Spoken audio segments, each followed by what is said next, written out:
Nezinu. Esmu, protams, lops, ka nerakstīju visu šo vasaru. Tik daudz impozantu un emocionāli diez vai būs turpmāk. Mans tēvs praktiski man novāca no ielas, ieliekot šajā kino vidē. Tā man izveidoja. Ļoti būtiski atlaist tās savas bremzes, ja, un atļauties parādīt, kāds es esmu patiesībā. Jā, man bija kaut kādas ambīcijas, ja es ļoti gribēju būt nesliktākais operators, un tad es gribēju tomēr arī pierādīt, ka es varu būt režisors, un tā tālāk kaut kāda ambīcija tev arī ved, ja. Bet pamatā es domāju, ka es pēc tam jau ar laiku sapratu, ka man nav citas valodas, ja. Bija viena valoda, ja, tas bija ekrāns.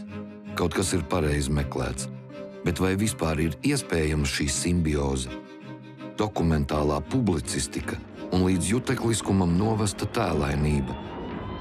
Mēs esam tikai starpnieki, starp dzīvi, ja, starp likteņiem, kā atspoguļotāji. Ja. Es, protams, gribu, lai tas kino, ko es taisu, lai viņš tiešām maksimāli ieliktos visā tai līknē. Ja. No vecās mātes, ja, lauku sētā, ja, līdz tādam tīnim. Ja. Es gribu to.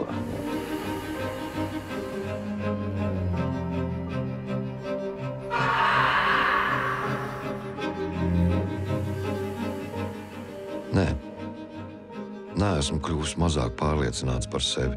To man nevar atņemt.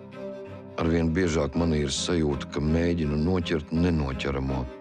Laiks un notikumi it kā nepakļaujas apjēgsmei. Redziet, pasaule ir šodien tāda pat, kā viņa bija. Kaut kur ļoti sarežģīta. Viņa ir briesmīga vispār kā tāda. Es vismaz viņu personīgi tā uztveru.